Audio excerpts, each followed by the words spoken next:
Здравствуйте, дорогие мои ученики! Я рада приветствовать вас на уроке математики. Мы будем сегодня закреплять наши знания о пиктограмме и диаграмме. Тема нашего урока звучит «Построение пиктограммы и диаграммы».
Девиз нашего урока давайте вместе прочитаем. Не будь тороплив, а будь терпелив. И наш любимый девиз в классе, который постоянно звучал, какой он был? Терпение – залог успеха.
Мозговой шторм. Ребятки, установите закономерность и продолжите ряд. Если ряд начинается с цифры 99, 88, 77, дальше, верно, 66, 55, 44, 33, 22 и 11. Молодцы, 3 хлопка.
Давайте вспомним, ребята, прошлый урок. Прошлый урок звучал так. Что такое пиктограмма и что такое диаграмма?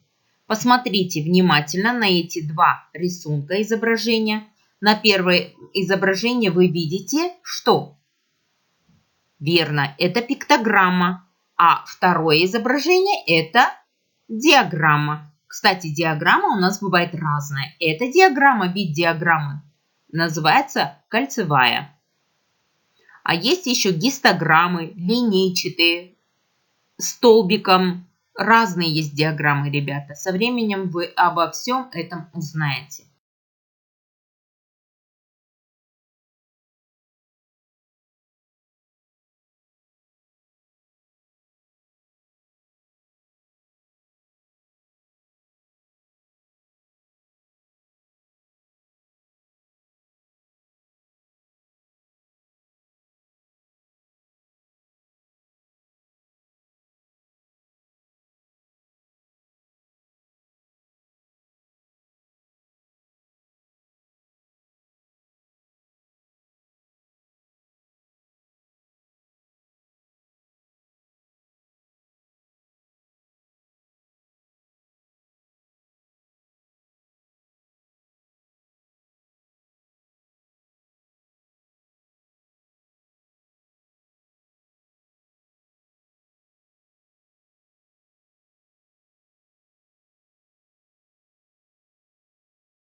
И давайте повторим правила. Диаграмма – это рисунок из прямоугольников, кругов или квадратов, которые показывают соотношение данных. Пиктограмма – знак или изображение предмета или явления, на которое он указывает.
Итак, страница у нас в учебнике это 98-99. Мы будем работать над этими страницами. Задача номер 1. Построение диаграмм и пиктограмм. Ты узнаешь, как читать и строить пиктограммы, как читать и строить диаграммы. Пиктограммы и диаграммы используют для сравнения данных. Итак, задача первая. Пирожки. Бабушка испекла пирожки с мясом, картофелем и капустой. Сравни пиктограмму и диаграмму. Что обозначает каждый столбик диаграммы? Давайте сначала разберемся с первым изображением. Как вы думаете, это будет пиктограмма или же диаграмма? Верно, первое изображение, рисунок, где нарисованы пирожки, разные с мясом, картофелем и с капустой, это у нас пиктограмма. Верно, вы подметили. А теперь давайте разберемся, в каком количестве у нас пирожки с мясом. Верно, 6. С картофелем 7. С капустой. Правильно, 5.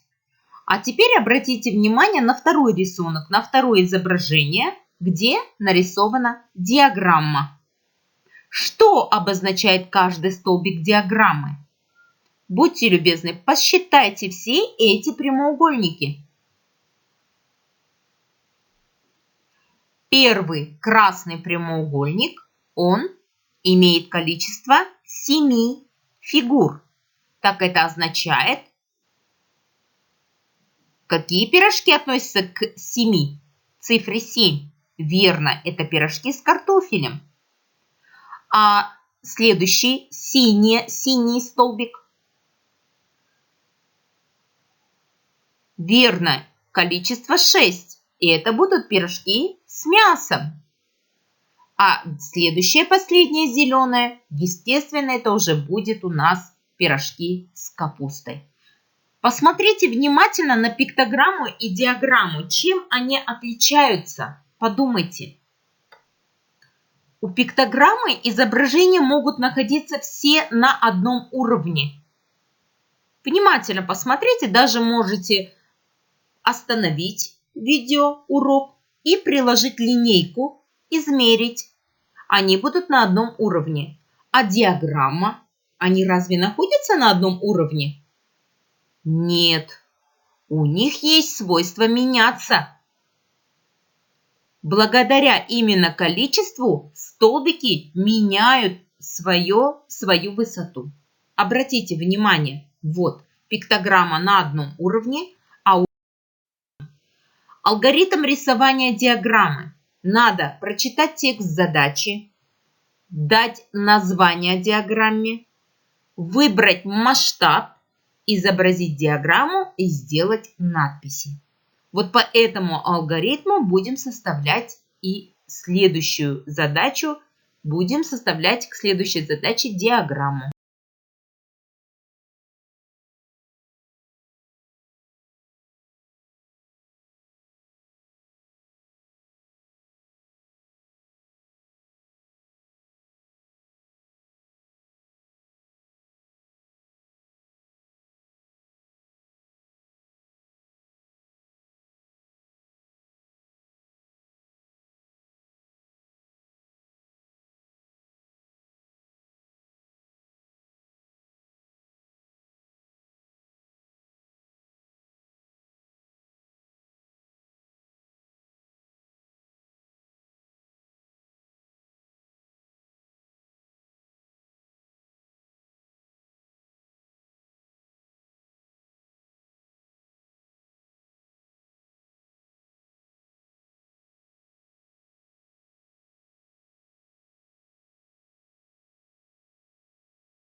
Задача вторая.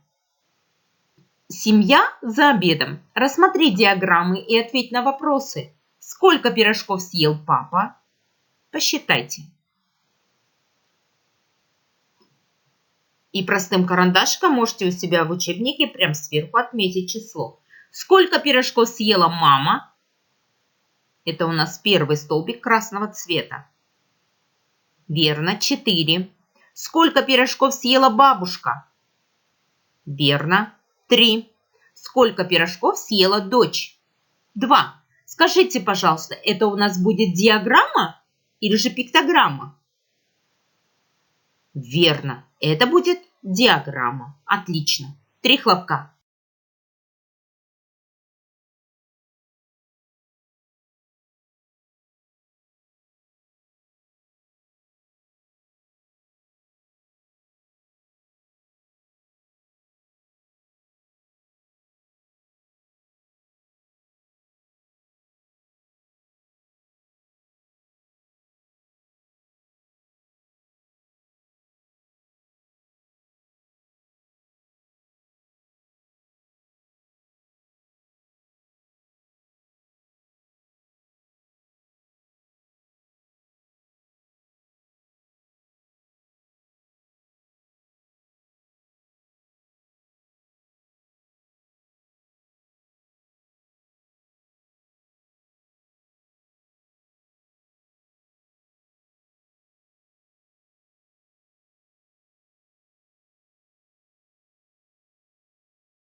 И теперь задача под номером 3.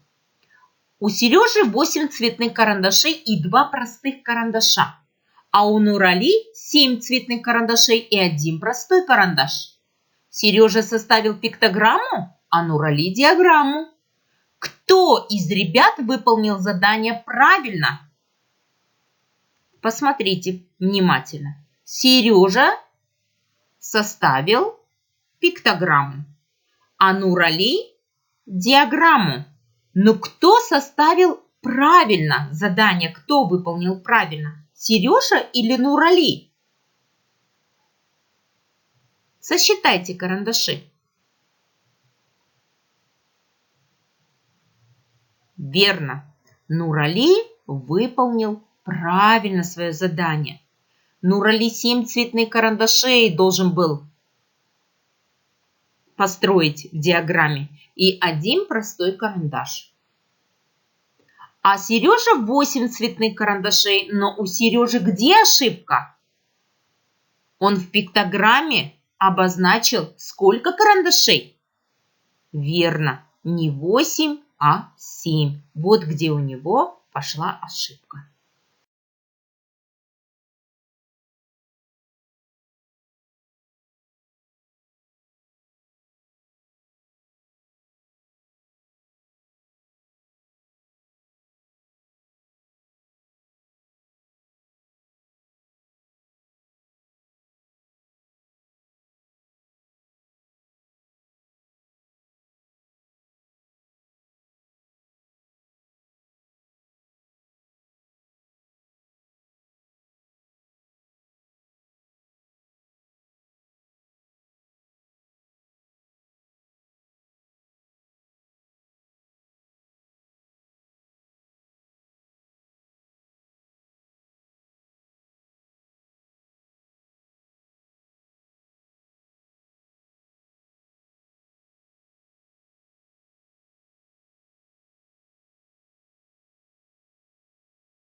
Итог урока. А подытожим урок мы вот такой задачей. На конкурс «Когда мы едины, мы непобедимы» приняли участие с 1 В класса 7 девочек и 9 мальчиков, а с 1 Б класса 6 девочек и 10 мальчиков. Составь диаграмму к этой задаче. В каком классе больше учеников приняло участие? Посмотрите на диаграмму. 1 В мальчики, количество 9, а девочек 7. В 1 Б участвовали мальчиков 10, а девочек 6. Если в сумме сложить 1 В отдельно и 1 Б отдельно, то какая получается сумма? 9 плюс 7 значение выражения? Верно. Правильно говорите. 16. Сумма чисел 10 и 6 какова будет? Верно, тоже 16. Так значит, они в одинаковом количестве приняли участие. Но если будем отдельно сравнивать мальчиков, в каком классе мальчиков больше приняло участие? Верно, в 1 Б классе. А в каком классе девочек больше приняло участие? Верно, в 1 В классе больше приняло участие на 1 девочку. Вот диаграмма здесь визуально показывает уровень больше или меньше. Чем полезна диаграмма? Для сравнения. Полезна диаграмма для сравнения данных. Именно вот таким же способом сравниваются ваши оценки, которые вы получаете за четверть, за контрольную работу, за диктант. Отлично, ребята, вы сегодня хорошо поработали. Вы можете себя похвалить, погладить и сделать 3 хлопка. А теперь работа в тетради.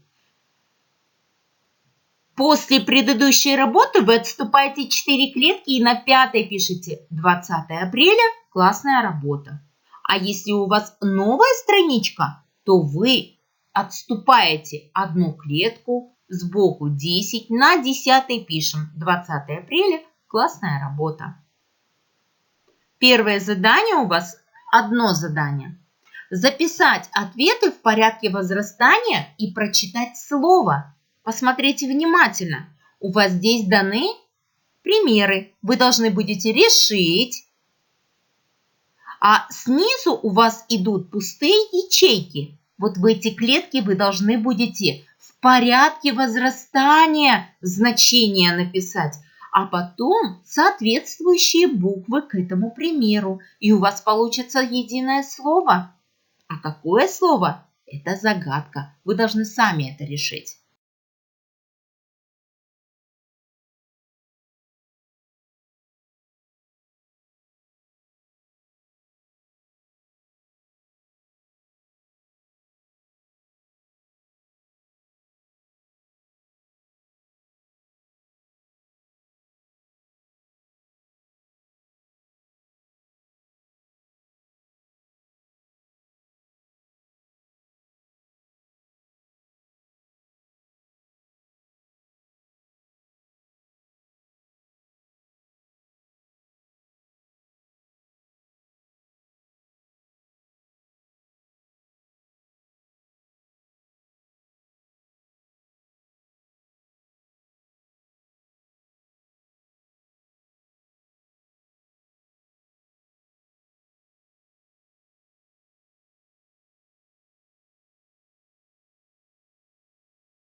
Ну и, конечно, любимый момент нашего урока – рефлексия.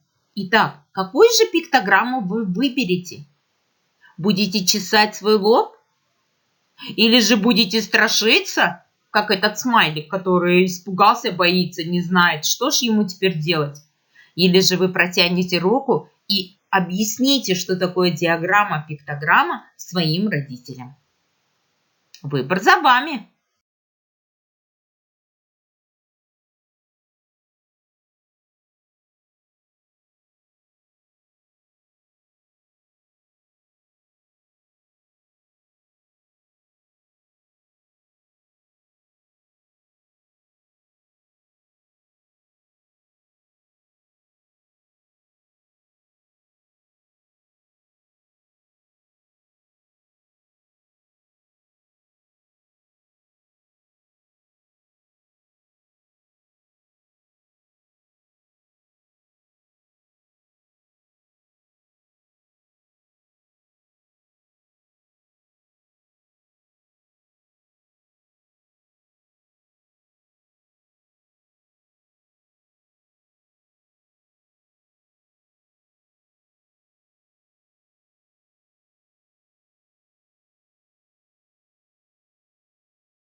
Ну, а эта пиктограмма смайлика вам аплодирует и говорит вам: отличная работа! До скорой встречи в классруме. До свидания.